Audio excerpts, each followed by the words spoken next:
E aí, depois de um tempo, estamos de volta para continuar a nossa websérie sobre os batistas e o calvinismo, né? Batistas calvinistas? Pode isso? Pois é. E hoje vamos falar sobre uma doutrina que é a segunda da Tulip, né? A primeira foi a depravação total, e nós concordamos que todo ser humano está absolutamente incapacitado de se voltar ao Senhor, como diz a Declaração Doutrinária da Convenção Batista Brasileira, no seu artigo sobre o pecado, e uma das consequências é essa inabilidade, essa incapacidade do homem de voltar-se para o Senhor, de salvar a si próprio. E é uma condição absoluta, como diz muito bem a nossa declaração. Ele está absolutamente incapacitado de se voltar a Deus. Por isso, a gente vai passar a pensar naquilo que é chamado de uma eleição incondicional. Se o homem não tem condições de se voltar a Deus, não há como Deus ter que olhar alguma coisa nesse homem que o faça elegê-lo. Senão, essa eleição é condicional, como defendem nossos irmãos arminianos. À guisa de esclarecimento, é importante dizer para vocês aqui que existe essa visão, né? São duas visões antagônicas. Você pode não gostar de rótulos, mas inevitavelmente você vai se adequar a uma das duas questões. Não dá para você ficar aqui em cima do muro, porque não existe um espaço que seja para você ficar em cima dele, a não ser que você seja uma ameba. Tem que ser microscópico, porque esse muro é como se fosse um fio de uma navalha. Não dá para você ficar em cima dele, isso a gente corta, você vai ficar de um lado ou de outro, não dos dois, tá? Ou em cima do muro. Então, ou você crê no monergismo, que é que Deus opera toda a salvação a partir de si mesmo, essa ideia do mono, né, o único lado em que se opera a salvação, ela é unilateral, e por causa da operação única de Deus, o homem tem, consequentemente, ações relativas a essa ação de Deus, mas isso tudo começa somente em Deus. Ou você será sinergista, quando a ideia é que tanto Deus age, né, energias que agem juntas, tanto Deus age subsidiando, patrocinando, quanto o homem age aceitando, exercendo a sua liberdade para que tenha efeito. No primeiro caso, a eleição incondicional, em que Deus age unilateralmente, incondicionalmente, inevitavelmente a salvação acontecerá porque Deus é soberano. No caso arminiano, em que ambos precisam agir, Deus pode fazer tudo, como fez, mas era possível que ninguém fosse salvo se houvesse o exercício livre do homem, por seu livre-arbítrio, o homem rejeitasse. Era uma possibilidade que todo o plano de Deus de salvação fosse frustrado, uma vez que era possível que o homem rejeitasse esse plano. E, na verdade, Deus tem uma grande frustração, porque ele paga por todos os homens do mundo, mas é uma minoria que crê, né? Lembremos da parábola dos 4 solos, né? A semente está indo mundo afora, mas apenas um solo aceita, né? E a gente tem visto isso na história da humanidade em geral. Então, esses são os dois lados daí da cristandade que se dividem entre os evangélicos sobre como se opera a salvação. Se todo homem está incapacitado absolutamente de operar a sua própria salvação, como que um homem pode ser salvo? A Bíblia não fala, quando os discípulos dizem, né, para Jesus, se é assim a condição do homem, quem pode ser salvo, né? Aquela ideia do jovem rico que vai embora, e eles dizem, é impossível que alguém seja salvo. Aí Jesus fala, o homem é impossível mesmo.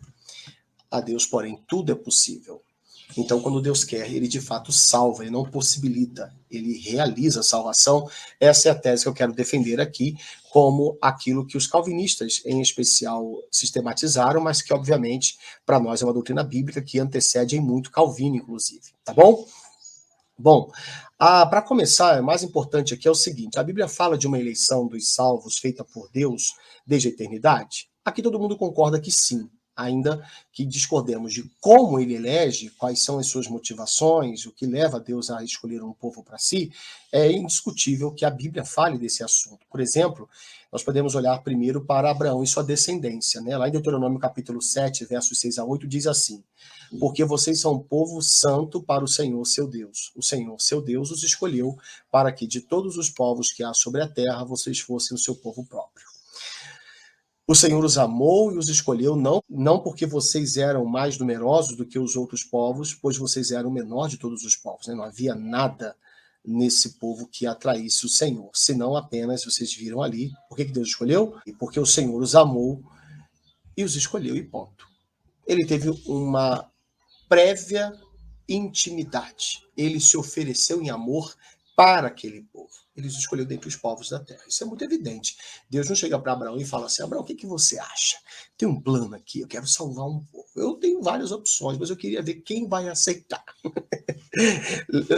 Faz a sua traz o seu. Vou fazer uma licitação. Quem vai custar menos para mim, né? Ou quem vai custar mais? Poderia ser o contrário. Quem vai ficar mais caro para mim, para eu mostrar mais o meu amor? Eu quero ver aí, vamos lá. Cada um traz o seu currículo, né? Não tem isso. Deus chega para Abraão, que é um cara que não tem nada a ver com Deus, que é um idólatra da Mesopotâmia, e diz o seguinte: olha, sai da sua terra, da sua parentela, eu vou te levar para um lugar, vou fazer de você uma grande nação, e em você eu vou abençoar as famílias da terra, e ponto. Acabou. Acabou. Você tem que ir. Entendeu? É incontestável que tenha sido assim. É só ler a história. A não ser que a gente tenha uma leitura desonesta da história da escolha de Abraão e da criação do povo da aliança. Não é? Agora, em relação a Jesus, nós vamos encontrar, por exemplo, em João 8,47, um texto que ele é basilar para interpretar outros textos da Bíblia, porque ele tem em si mesmo verdades autoevidentes. Olha só. Aquele que pertence a Deus, ouve o que Deus diz. São definições claras. Tem passagens na Bíblia que elas dependem de versos anteriores e versos posteriores, porque elas estão dentro de uma explanação maior. Mas há verdades que são autoevidentes. Por exemplo, vou dar uma aqui para vocês. Todo mundo conhece. Paulo escrevendo aos Romanos. Porque todos pecaram. Quando diz que todos pecaram, não pode ter ninguém fora disso. Claro, a gente não está falando de Jesus, porque Jesus é o Deus encarnado. Mas filhos de Adão, todos pecaram. Porque nasceram de Adão. Todos pecaram. Quando Paulo fala, o salário do pecado é a morte, Romanos 6, 23, né? O salário do pecado é a morte. É a paga por sermos pecadores. Logo, todo aquele que peca morre. Não tem como tirar ninguém disso. Ah, pastor, mas Elias e Enoque, você vai dizer então que eles não eram pecadores? Claro que eram. No entanto, a soberania de Deus agiu de forma excepcional, extraordinária na vida deles. Mas não se pode dizer para ninguém que se você for uma pessoa piedosa, perfeitinha, certinha, Deus vai te arrebatar para o céu. Não tem, porque ninguém é assim. Por que não? Porque a mesma Bíblia vai dizer, Paulo em Romanos 3, citando o Antigo Testamento, que todos pecaram. Então, não tem como. Não há quem seja bom, não há quem seja útil para Deus. Então, quando Deus fez isso com Enoque e com Elias, além de ser extraordinário, foi por sua graça. Cristo pagou por aquela entrada no céu. E acontecerá com todos aqueles que forem encontrados vivos quando Cristo voltar. Não vai ser diferente. Não passarão pela morte, mas serão transformados. Ok? Mas isso é porque é um ato da graça extraordinária que quando Cristo voltar vai operar isso em todos os filhos de Deus. Uma prova de que Elias e Enoque não eram nem em nada, nesse sentido, diferentes de nós. Eles não eram impecáveis, tá ok? Assim como não serão impecáveis aqueles que serão encontrados por Jesus na sua volta e não passarão pela morte. Não diz respeito à grandeza desses homens, diz respeito à grandeza da graça de Deus, tá? Mas o ponto aqui que eu quero demonstrar para vocês é que há textos que são definidores de toda a Escritura, porque elas são verdades autoevidentes que se tornam óculos pelos quais você olha para toda a Escritura. Um outro texto que faz isso, está no nosso vídeo anterior, é o texto, por exemplo, de Gênesis capítulo 6, verso 5, que diz assim: viu Deus que a maldade do homem se multiplicou em toda a terra e todo o desígnio do homem, do coração do homem, era continuamente mal. Todo desígnio. Isso incluía todo mundo, então. Noé não é um homem justo diante de Deus porque era impecável. Interessante. A graça de Deus agiu naquele homem para que ele tivesse um mínimo de temor de Deus para executar a obra do Senhor. Mas a prova de que ele não era perfeito é o que vem depois, na sua própria história, após o dilúvio. Era um pecador como qualquer um de nós, com uma família imperfeita como qualquer um de nós, tá bom? Então, há verdades que são autoevidentes. Essa é uma delas. Jesus está dizendo o seguinte: aquele que pertence a Deus, ouve o que Deus diz. É inevitável. Aí ele vai diagnosticar em quem não dava ouvidos à voz de Deus. Vocês não ouvem porque não pertencem a Deus. Interessante, Jesus vem para que aqueles que pertencem a Deus, ouvindo a voz de Deus, se aproximassem de Jesus por meio daquele bom pastor que ele era, né? O bom pastor, ele tem uma voz que é reconhecida pelas ovelhas. Quem não reconhece é porque não é ovelha. E não se torna, não existe alguém que não está escrito no livro da vida passar a se tornar inscrito. Procure na sua Bíblia uma única referência que diga que alguém foi riscado ou que alguém foi acrescentado na lista. Só tem a informação de que há um grupo inscrito. E ponto. Isso é importante a gente observar, tá? Então, nesse caso, a gente percebe aqui que quem é de Deus ouvirá o que ele diz, dando a ideia clara de que pertencer a Deus, porque Deus o elegeu, pertencer a Deus necessariamente gerará audição à sua voz. Não ouvir a voz de Deus atesta que não há pertencimento com ele. Não é à toa que, nessa época natalina que estamos vivendo, estou gravando esse vídeo no dia 27 de dezembro de 2021, não é à toa que nós temos no anúncio do nascimento de Jesus por meio do anjo Gabriel a José, lá em Mateus capítulo 1, no verso 21 nós encontramos, o anjo fala assim para José, e você vai colocar o nome nele, né, o nome do bebê, de Jesus. Por quê? Porque ele salvará o seu povo dos pecados deles. Ele não vai salvar o mundo todo dos seus pecados. Ah, pastor, mas tem texto que fala. Vários textos falam de que Deus amou o mundo, não só pelos nossos pecados, mas pelos do mundo inteiro. Pois é, eu preciso ler esses textos à luz daqueles que restringem o que é mundo. O mundo jaz no maligno, não ameis o mundo, Deus amou o mundo. De que mundo estamos falando quando a Bíblia fala que Deus amou o mundo? Temos que pensar nisso com mais profundidade, mas vai ficar mais para frente outros vídeos aí. Tá bom? Lucas também mostra isso para a gente quando ele escreve o texto de Atos. Ele vai informar, né, fazendo ali a sua explicação, a sua narração inspirado pelo Espírito Santo, no capítulo 13, verso 48, dizendo que, ouvindo isso, os gentios alegraram-se e bendisseram a palavra do Senhor. E quem creu? Creram todos os que haviam sido destinados para a vida eterna. Dentre os perdidos do mundo, houve aqueles que haviam sido destinados e por isso eles creram. Foram eleitos por Deus, tá? O apóstolo Paulo, quando ele escreve Efésios, aqui nós encontramos bem claramente, inclusive a palavra, né, eleição, muito evidentemente, diz assim, e antes da fundação do mundo, Deus nos escolheu nele. Nele quem? Em Cristo. A gente está ali no verso 4.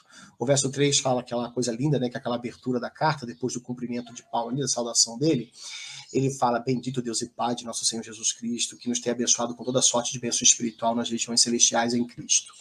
Aí ele continua. Antes da fundação do mundo, Deus nos escolheu nele, em Cristo. Esse é o contexto, né? Para sermos santos e irrepreensíveis diante dele. Em amor nos predestinou para ele. Para quê? Para sermos adotados como seus filhos, por meio de Jesus Cristo, segundo o propósito de sua vontade, para o louvor da sua glória, da glória de sua graça, que ele nos concedeu gratuitamente no amado. Nós temos aqui os versos 4 a 6 do capítulo 1. Então nós vemos claramente que Deus nos escolheu, Deus nos elegeu em Cristo antes da fundação do mundo, né?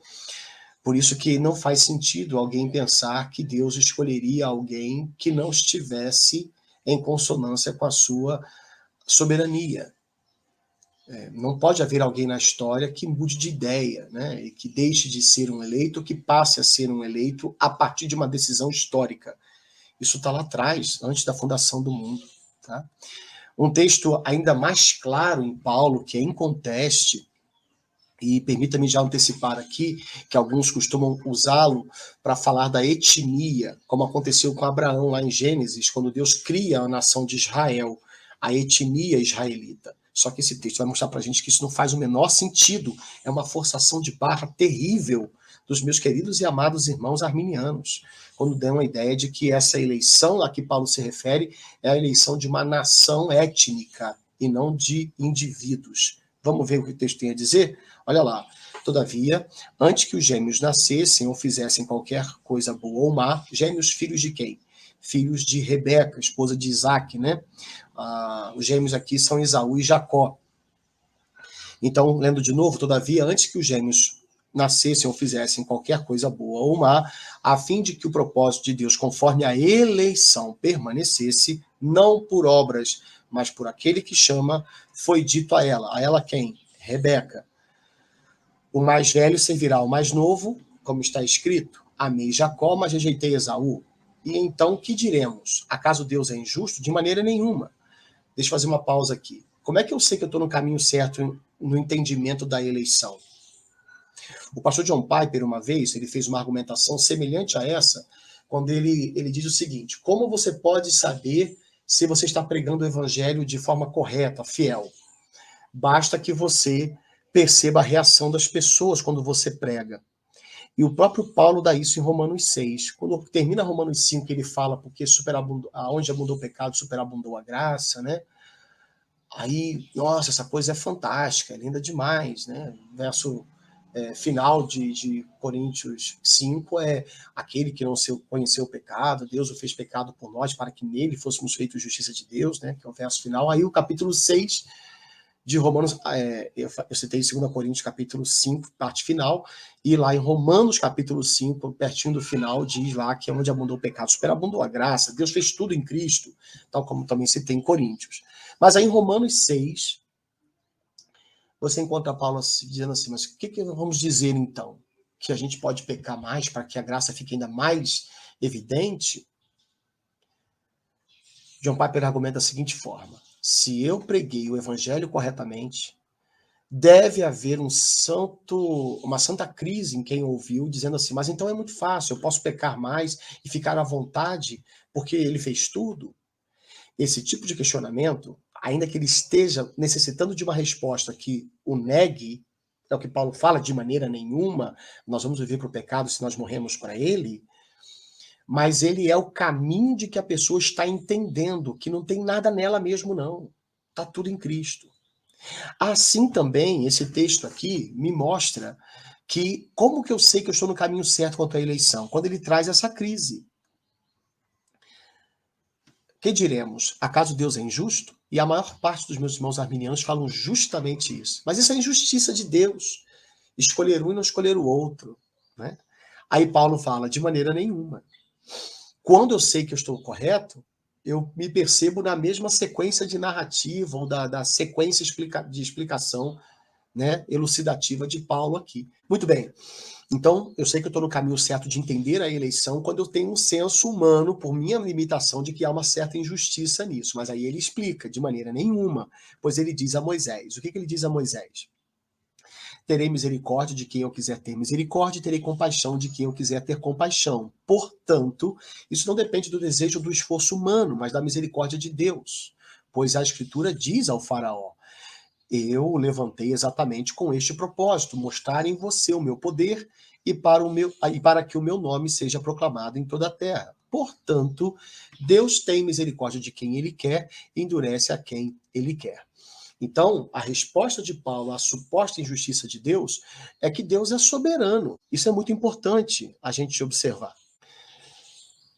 Quando a gente encontra esse texto nos dizendo para a resposta à suposta injustiça de que Deus é soberano, a resposta é que Deus é soberano, nós então estamos encontrando aqui uma explanação paulina de que não há injustiça no exercício da soberania de Deus. E por que não há injustiça? Não está aqui explicado claramente, mas está na carta aos Romanos e em outros lugares. Todos pecaram. Todos são indesculpáveis diante de Deus. Todos se fizeram inúteis. Todos se rebelaram contra ele. Lá em Romanos 1, Paulo fala que Deus tem todo o direito de revelar do céu a sua injustiça, porque os homens têm detido a verdade e têm deixado a sua injustiça correr solta. E o santo juízo de Deus deve cair sobre os homens mesmo. Seria injusto se Deus mandasse para o céu pessoas que, merecendo o inferno, não tivessem um pagador do seu pecado. Alguém que pagasse pelo seu pecado.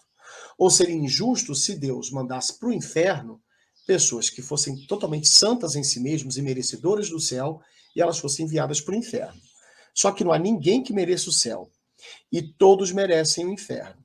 Se Deus não manda ninguém para o céu, ele não fez nada de errado.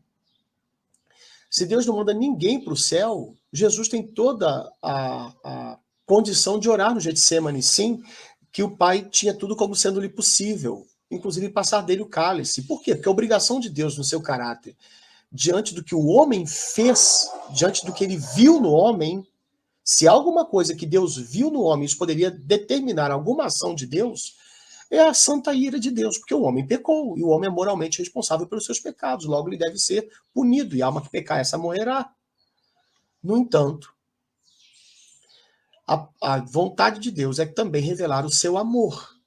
Então não há nenhuma injustiça de Deus em não escolher pessoas para o céu, porque a obrigação do homem é ser punido pelo seu pecado. E a obrigação moral de Deus para com os feitos dos homens é puni-los e mandá-los para o inferno. Agora, o amor de Deus livre tem todo o direito de pagar pelo pecado de um povo e levá-lo para o céu. Não há nenhuma injustiça nisso. Aí, nós encontramos o texto dizendo o seguinte, porque portanto, Deus tem misericórdia de quem Ele quer, endurece a quem Ele quer. Aí, ele de novo mostra o caminho das pedras. Como é que eu sei que eu estou certo nessa minha argumentação? Como é que eu sei que, de fato, eu estou entendendo bem como é que funciona a soberania de Deus na salvação, a sua eleição incondicional? Eu chego nessa dúvida aí, mas algum de vocês me dirá. Então, por que Deus ainda nos culpa? Pois quem resiste à sua vontade? Ou seja, é o que dizem muitos, se não todos os irmãos arminianos que contestam a doutrina da soberania. O que Deus está, então, nos culpando? Porque é Ele que escolhe. É Ele que manda. Detalhe, Deus é contra o nosso pecado, ainda que misteriosa e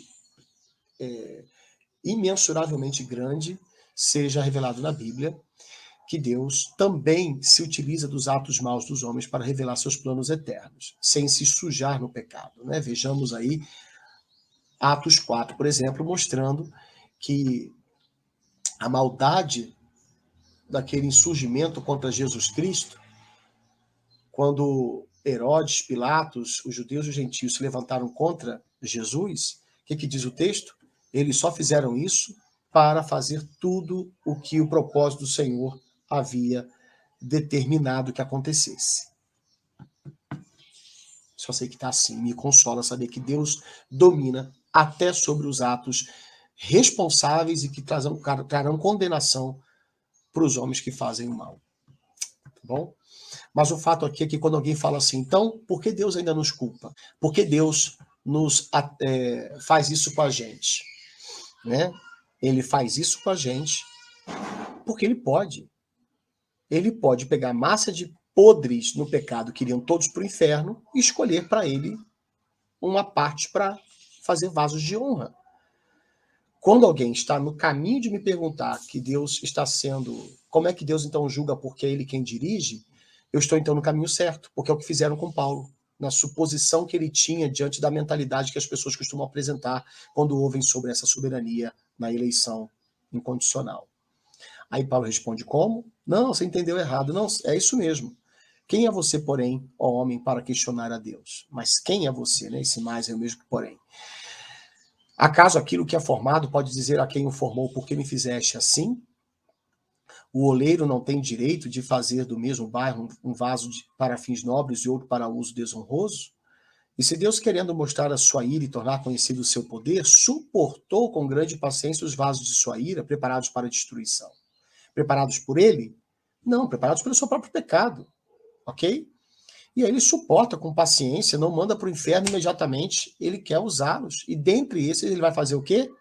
Olha só, que dizer se ele fez isso para tornar conhecidas as riquezas de sua glória aos vasos de sua misericórdia, que preparou de antemão para a glória. Aí a gente vê claramente que ele preparou para a glória, ou seja, a nós, a quem também chamou, não apenas dentre os judeus, mas também dentre os gentios. Romanos 9, versos 11 a 24. Aqui nós temos a prova cabal que esse texto não está falando de nação, está falando de seres humanos, né? Porque dentre os judeus, que era a nação judaica, a nação israelita, havia os eleitos de Deus. E dentre os gentios, de todas as nações, há os eleitos de Deus. Ok? Está muito claro isso. Não carece de explicação, né? Aí a gente encontra, inclusive, depois, a razão de ser de um texto muito mal interpretado, que é o texto de Romanos 8, 29 e 30. Olha só, pois aqueles que de antemão conheceu como? Teve intimidade, amou. Na Bíblia, conhecer não é saber que existe. Ah, Jesus fala, né? Apartai-vos de mim, porque eu não vos conheço. Ah, eu não sabia que vocês existiam, né? Eu não sei quem são vocês. Quem é você? Tiririca que faz isso, Jesus não, né? Que é antigo lembra de Tiririca. Quem é você, né? Ah, Jesus não. Jesus ele sabe de todo mundo, ele conhece todo mundo. Ele vai julgar, inclusive, aquelas pessoas e ele fala delas. Vocês não cuidaram de mim, né? Vocês, através de não cuidar dos meus pequeninos, lá em Mateus 7, eles fizeram um monte de coisa em nome do Senhor, mas Cristo não tem intimidade com eles. Jesus não sabia dos milagres e dos sinais que, por graça, ele operou por meio daquelas mulas falantes? Claro que ele sabia que são aquelas pessoas.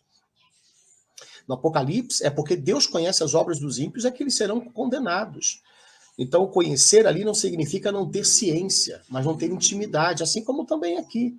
Aqueles de antemão conheceu, também os predestinou para serem conformes à imagem de seu filho, a fim de que ele seja primogênito entre muitos irmãos. E aqui a gente vê que aos que predestinou, palavra tão pouco usada entre os batistas nesses últimos anos aqui no Brasil, infelizmente, aos que predestinou, também chamou.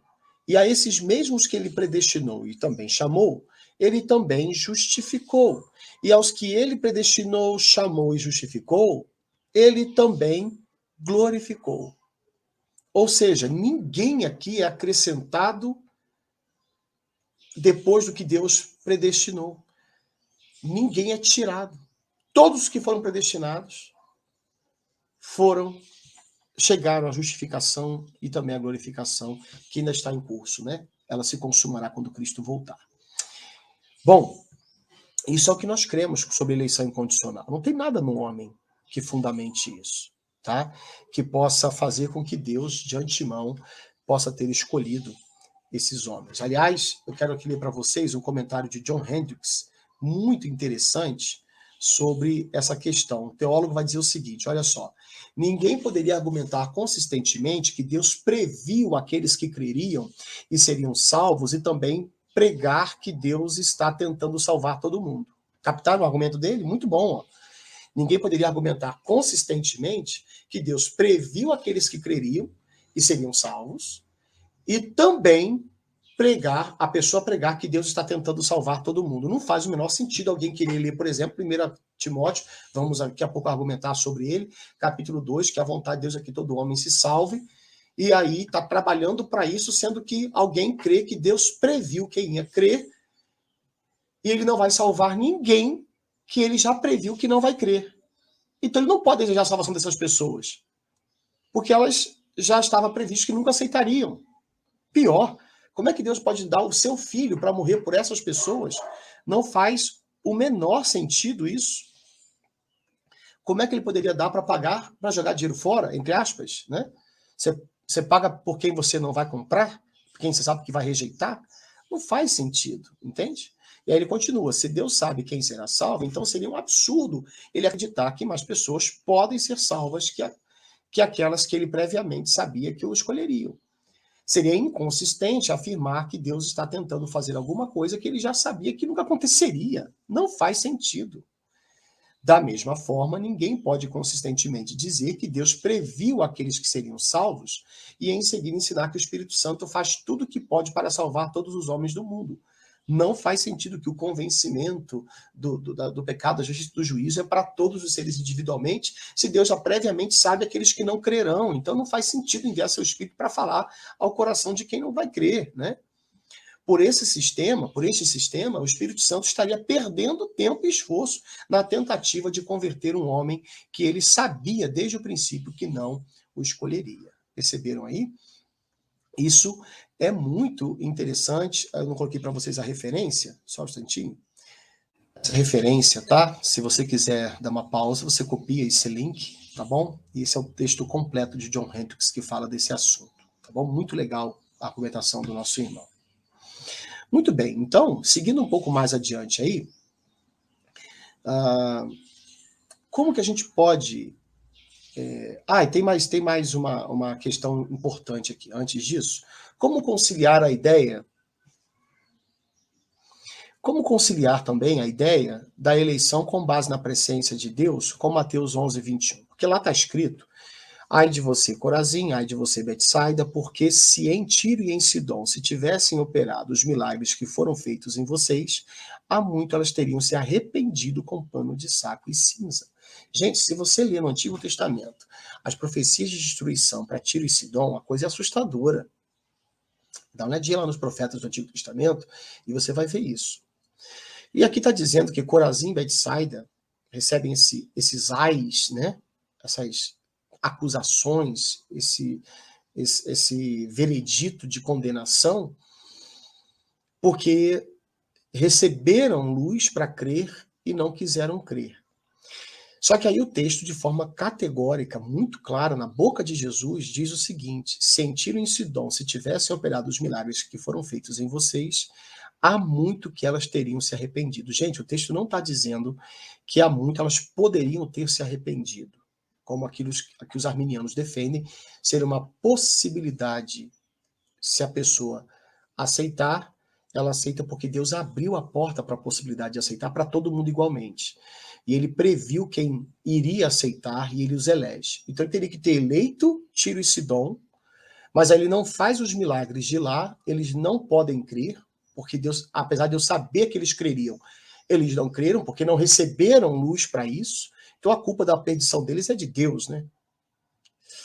Que confusão. Não. Deus não os quis salvar. Ai, Deus é injusto? Não! Porque eles mereciam ser condenados. Os pecados deles os faziam merecedores do inferno, como as minhas filhas, como os meus e os seus. Agora, Deus é soberano.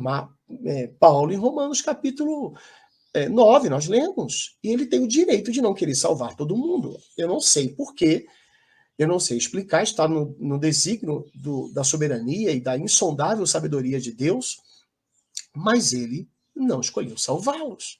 Se fosse por presciência de crer, Jesus disse que eles teriam se arrependido. Não diz que era possível, diz que eles teriam se arrependido. Tá?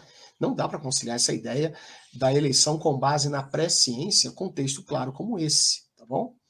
Agora, como conciliar a eleição incondicional com passagens que demonstram que Deus quer salvar a todos? Né? É uma questão complicada, porque o calvinista, aquele que crê na eleição incondicional, olhando biblicamente, até agora não usei nenhum argumento teológico sem primeiro usar a escritura. E só endossei através de John Hendricks, vou usar daqui a pouco o Spurgeon também, mas aqui eu estou mostrando para vocês que a gente não está seguindo nenhum dos meus vídeos, estou citando Calvino e não vou citar. Nenhum eu vou citar, e nenhum, tá? Como até agora não fiz. Mas para mostrar aqui apenas que a Bíblia é suficiente para que nós creiamos assim. Como eu tenho certeza que a Bíblia também é suficiente para quem crê no arminianismo. E por conta de nossas limitações, nosso pecado, às vezes nosso orgulho, a gente não vai até o final de nossas argumentações para perceber aonde elas chegam.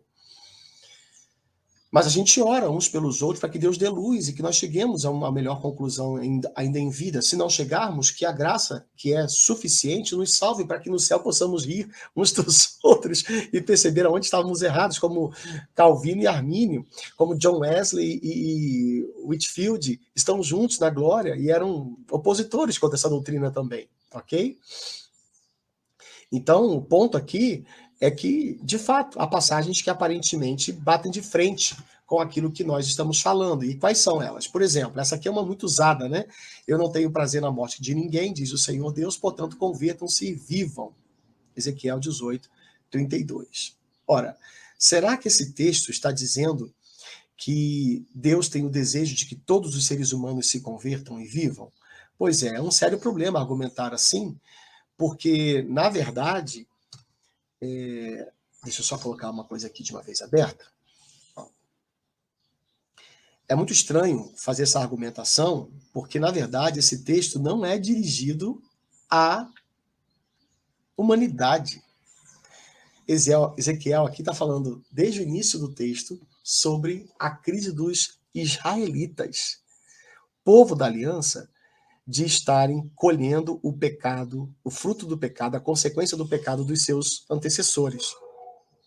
E eles diziam esse ditado: os nossos pais comeram uvas verdes e nossos dentes ficaram embotados. Ou seja, a gente não fez para estar passando pelo que está passando agora. Aí Deus vai dizer, para com isso, eu não quero que se diga isso no meio de vocês.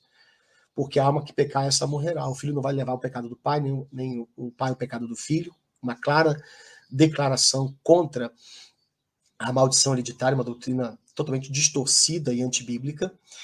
E aí, então, falando a Israel, no final, o texto vai dizer: eu quero que todos de vocês se convertam e vivam. Eu não tenho prazer em ficar punindo o meu povo. Eu prefiro que meu povo seja perdoado e seja redimido, seja transformado.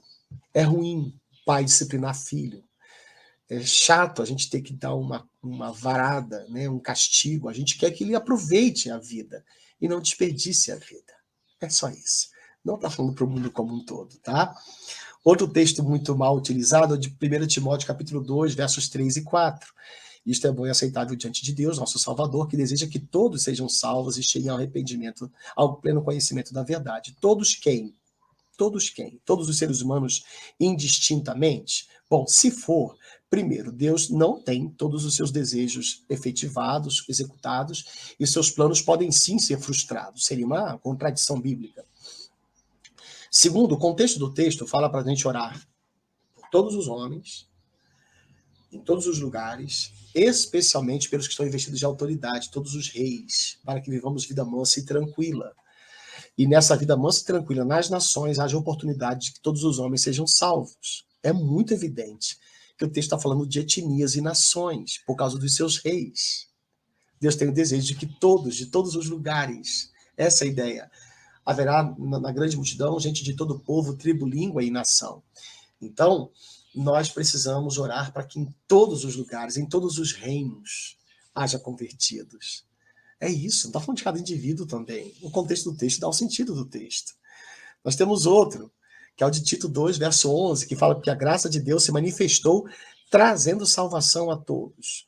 Bom, se a gente não crê no universalismo, de que Deus salvou automaticamente todo mundo quando trouxe Jesus, e a gente não crê, porque arminianos e calvinistas creem que haverá inferno e que haverá condenados lá, assim a gente não pode crer que trazendo salvação é efetivar a salvação de todos os seres humanos individualmente. Mas seria apenas possibilitar? A construção do texto não diz isso.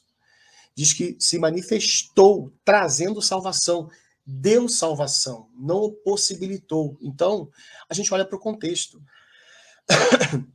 O contexto de Tito 2 é que homens mais velhos, homens mais novos, mulheres mais velhas, mulheres mais novas e trabalhadores, naquele tempo escravos, essas 5 classes, que representam várias classes da humanidade, a vontade de Deus é que gente de todas as classes, de todos os grupos sejam salvos. Homens mais velhos, homens mais novos, mulheres mais velhas, mulheres mais novas, trabalhadores. Ou seja, ela trouxe salvação a todo tipo de gente. Aqui não está falando de indivíduos também. Outro texto, 2 Pedro 3, verso 9, muito usado por irmãos arminianos, mas equivocadamente usado, né? O Senhor não retarda a sua promessa, ainda que alguns a julguem demorada. Pelo contrário, ele é paciente com vocês, não querendo que ninguém pereça, mas que todos cheguem ao arrependimento. Viu? Tá lá. Se enquadra no que eu disse sobre 1 Timóteo, capítulo 2. Se Deus quer que todos cheguem ao arrependimento e a maioria não chega, Deus tem um querer que não se transforma em poder. Nem tudo que se quer se pode fazer. Deus não tem tanto poder assim, né? Ai, ai, ai, que deusinho mequetrefe é esse? Não, Deus não fica roendo unhas e se contorcendo porque alguém desperdiçou o sangue do seu filho. Não, não, não. Gente, o texto é muito claro, e nesse aqui não precisa nem ir para outra parte do texto, está aqui no próprio verso. Pelo contrário, ele é paciente com vocês. Ô, gente, preste atenção. Pelo contrário, ele é paciente com vocês, igreja, destinatários de Pedro. Veja lá o primeiro verso da carta. Você vai encontrar para quem Pedro está escrevendo, para os eleitos de Deus. E aí, então, ele não quer que nenhum deles se perca, pereça, mas que todos de vocês cheguem ao arrependimento, porque vocês são povo de Deus. Assim como ele falou com Israel lá em Ezequiel 18. Ok? Aqui não está falando de todos os homens do mundo. Ele é paciente com vocês. Eu falo que é paciente com a humanidade. Ai, ai, ai. Ai, ai, ai. Vamos lá. para a saideira, né, de textos. Apocalipse capítulo 3, verso 20. Esse talvez seja o mais usado por todos aí, né? Eis que estou à porta e bato. Se alguém ouvir a minha voz e abrir a porta, entrarei em sua casa e cearei com ele e ele comigo. Viu? Está de acordo com a vontade da pessoa, né? Não é uma eleição incondicional. Se a pessoa se decidir, ele vai agir, vai salvar. Para quem que foi escrito Apocalipse 3, verso 20? Faz parte da última carta à igreja de Laodiceia. São 7 cartas às igrejas. Começa no capítulo 2, termina no capítulo 3. A última é para Laodiceia. E a igreja, Deus diz que ela colocou Jesus para o lado de fora. Ela deveria se arrepender, porque ela tinha condições para isso, porque era a igreja do Senhor. É contemplada como igreja do Senhor. Entendem? Não é um texto que fala para a humanidade também. Texto tem contexto para não virar pretexto para a gente falar bobagem. Ok, espero que tenha ajudado aí. E se no mínimo não te convenceu, que te colocou uma pulga atrás da orelha, para a gente dar uma revisitada nos textos que a gente usa para fundamentar o que a gente acredita e ver os seus contextos. É igual João 3,16, né? Eu vou usar em outro vídeo melhor, mas Deus amou o mundo de tal maneira que deu seu Filho unigênito. Deu seu Filho para quê? Para que todo aquele que nele crê não pereça. Ele deu para que aquele que crê não pereça. E como é que uma pessoa pode vir a crer? Por si própria? Já argumentamos que a depravação total não permite, é uma impossibilidade. Então Deus dá seu Filho porque ele amou o mundo dos que iriam crer. Não o mundo em geral. Pelo contrário, Deus não vai ficar no céu se contorcendo lá porque teve gente que ele amou e foi para o inferno. Essa ideia não existe na Bíblia. Tá bom? Tem que analisar melhor os textos para a gente poder ser mais fiel, né? Tá bom? Bom, finalmente, a justificativa para o tema desse vídeo. O que diz a declaração doutrinária da Convenção Batista Brasileira sobre isso? Um pouco antes, eu queria ler para vocês o texto de Spurgeon, que foi um pastor batista, né? Considerado o príncipe dos pregadores. Então, diz assim o texto de Charles Haddon Spurgeon. Durante o tempo que você quiser, você poderá exortar um homem cego a enxergar, porém ele não enxergará. O quanto quiser, você poderá exortar um homem morto a viver, porém ele não viverá somente através de sua exortação. Algo mais é necessário. Deus nos faz dispostos no dia de seu poder e a sua graça não viola a vontade humana, mas triunfa docemente sobre ela. Nunca haverá alguém arrastado para o céu pelas orelhas. Saiba disso, nós iremos para lá de coração e porque desejamos. Vocês têm ouvido muitos sermões arminianos, eu ouso dizer, mas nunca ouviram uma oração arminiana, pois os santos em oração se parecem iguais em palavra, oração e mente. O arminiano não pode orar a respeito do livre-arbítrio, não há lugar para isso. Imagine-o orando. Senhor, eu te agradeço porque eu não sou como estes pobres calvinistas presunçosos. Senhor, eu nasci com um glorioso livre-arbítrio. Eu nasci com o poder pelo qual posso me voltar para ti por conta própria. Tenho melhorado minha graça. Se todos tivessem feito o mesmo que eu fiz com a tua graça, poderiam ter sido salvos. Senhor, eu sei que tu não nos fazes espiritualmente propensos se nós mesmos não quisermos. Tu dás graças a todos. Alguns não melhoram, mas eu sim. Haverá muitos que irão para o inferno, tantos quantos foram comprados pelo sangue de Jesus, como eu fui. Eles tinham tanto do Espírito Santo quanto me foi dado. Tiveram uma boa chance e foram tão abençoados como eu sou. Não foi a tua graça que nos diferenciou. Eu sei que ela faz muito, mas eu cheguei ao ponto desejado. Eu usei o que me foi dado e os outros não. Essa é a diferença entre mim e eles. Essa é uma oração para o diabo, pois ninguém ofereceria tal oração. Forte, né? Eu concordo plenamente com o nosso irmão. Muito bem, agora sim, a gente vai ver o que diz a Declaração Doutrinária da Convenção Batista Brasileira, tá? Eu vou projetar para vocês mais uma vez o site da nossa convenção, para que vocês possam olhar aí o que diz o seu texto. Eu estou rolando aqui, voltando mais uma vez a demonstrar que eu estou sim no site, só estou com ele um pouco maior, para poder ajudar a visualização, tá? E chegamos aqui à visão do pecado, para a gente relembrar, vou aumentar só um pouquinho para ficar mais fácil para enxergar, tá bom? Lembrando que a gente tem aqui o ponto 7 sobre o pecado. Separado de Deus, o homem é absolutamente incapaz de salvar-se a si mesmo e assim depende da graça de Deus para ser salvo. Olha, o homem é absolutamente incapaz de salvar-se a si mesmo.